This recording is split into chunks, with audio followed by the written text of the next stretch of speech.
ડભોઈ નગરમાં પૌરાણિક અને આસ્થાના કેન્દ્ર એવા બદ્રીનારાયણ મંદિર ખાતે ભગવાન શ્રી જગન્નાથજીની 17મી ભવ્ય રથયાત્રાના આયોજનને લઈને શ્રી 1008 શ્રી સ્વામી સુદર્શનાચાર્ય મહારાજના પાવન અધ્યક્ષ સ્થાને આયોજન બેઠક યોજાઈ હતી। ભગવાન શ્રી જગન્નાથજીની કૃપાથી સમગ્ર સમાજમાં સુખ શાંતિ અને સમૃદ્ધિ પ્રસરે તેવા શુભ આશીર્વાદ પાઠવ્યા હતા।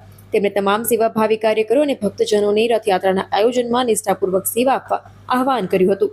આ બેઠકમાં સ્વામિનારાયણ મંદિરના મહંત શ્રી પુરાણી સ્વામી, બ્રહ્માકુમારી બહેનો, વડોદરા જિલ્લા ભાજપા પ્રમુખ ડોક્ટર બી.જે. સુભાષ પૂજવારી, પૂર્વ પ્રમુખ બિરેન શાહ, ડભોઈ કોંગ્રેસ શહેર પ્રમુખ સતીશ રાવલ, નગરપાલિકાના કોર્પોરેટર પ્રકાશ વસાવા, કમલેશ ઠાકોર, બદ્રીનારાયણ મંદિરના ટ્રસ્ટી કિશોરભાઈ શાહ સહિત ટ્રસ્ટીગણ, મહિલા મંડળના સભ્યો તેમજ વિવિધ સમાજોના અગ્રણીઓ મોટી સંખ્યામાં ઉપસ્થિત રહ્યા હતા।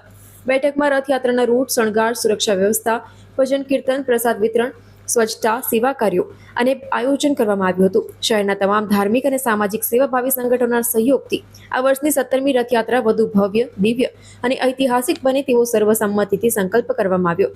અંતમાં ભગવાન શ્રી જગન્નાથજીના જયઘોષ સાથે સમગ્ર વિશ્વના કલ્યાણ, સુખ, સમૃદ્ધિ અને શાંતિ માટે પ્રાર્થના કરવામાં આવી। ભક્તિમય વાતાવરણ વચ્ચે યોજાયેલી આયોજન બેઠકમાં ઉપસ્થિત સૌએ રથયાત્રાને સફળ બનાવવા સંપૂર્ણ સહયોગ આપવાની પ્રતિબદ્ધતા વ્યક્ત કરી હતી।